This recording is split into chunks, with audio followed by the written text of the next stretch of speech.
జీవిత యాత్రలో నీ కళలు చెదిరిపోయాయా? ఎన్నో కళ్ళ కన్నా ఉంటావు, ఇలా జరిగితే బాగుండు, అలా జరిగితే బాగుండు అని నువ్వు కన్న కళ్ళు నిశ్చలమై ఉంటే, ఒకవేళ అవి చెదిరిపోయి ఉంటే, హల్లెలూయా. ప్రియమైన దేవుని బిడ్డ, ప్రియమైన దేవుని సహోదరుడా సోదరి, నీకు ఒక శుభవార్త.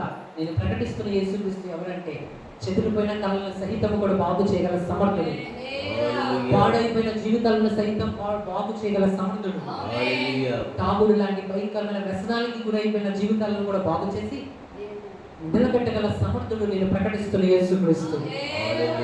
హల్లెలూయా. కాబట్టి మనం ఆరాధన చేసుకుని వాక్యంలోకి వెళ్దాం. మన మధ్యన కుమారి గారు వస్తారు, ఆరాధన చేస్తారు. అందరూ ఒక 2 నిమిషాలు లేచి నుంచుందామా? లేచి నుంచుని మాతో కలిసి పాట పాడండి. అందరూ లేచి నుంచుందా? దేవుని మనం ఆరాధించుకుందాం. ఆమేన్. హల్లెలూయా, హల్లెలూయా, హల్లెలూయా. అందరూ నుంచుందామండి, కళ్ళు మూసుకుందాం. పాట రాకపోయినా పర్వాలేదు, 2 చేతుల పైకి దేవుని మన హృదయంలో పెట్టుకుందామండి. ప్రభువా, మాతో మీరు మాట్లాడండి దినాన్ని. మీరు మా హృదయంలో ఉండాలని ప్రతి ఒక్కరు కూడా మనసులో అనుకుందాం. కళ్ళు 2 కూడా మూసుకెట్టు వైపు దిక్కులు చూడకుండా దేవుని మాత్రమే ఆరాధిద్దామండి.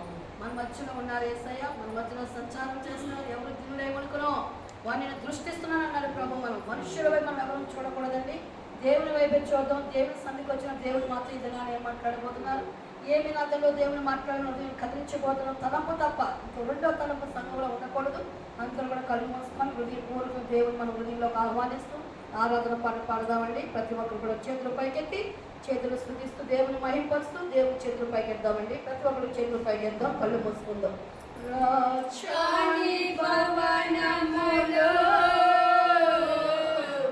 రేయి బయలు లేచి వందెను, యేసు రాక్షాని భవనములో రేయి బయలు లేచి వందెను. నా బలమా నా కోట ఆరాధనా నీకే,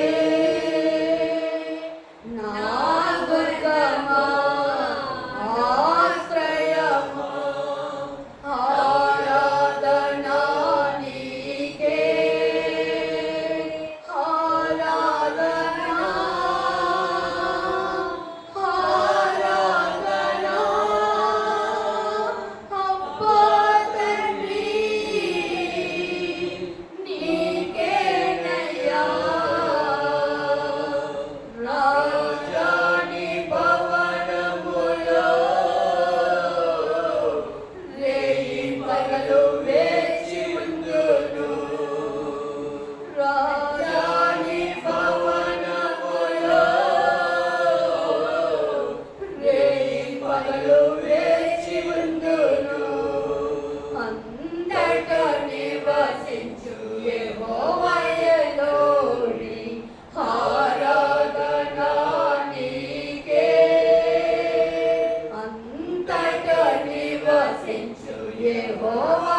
చెప్తామండి. హల్లెలూయా.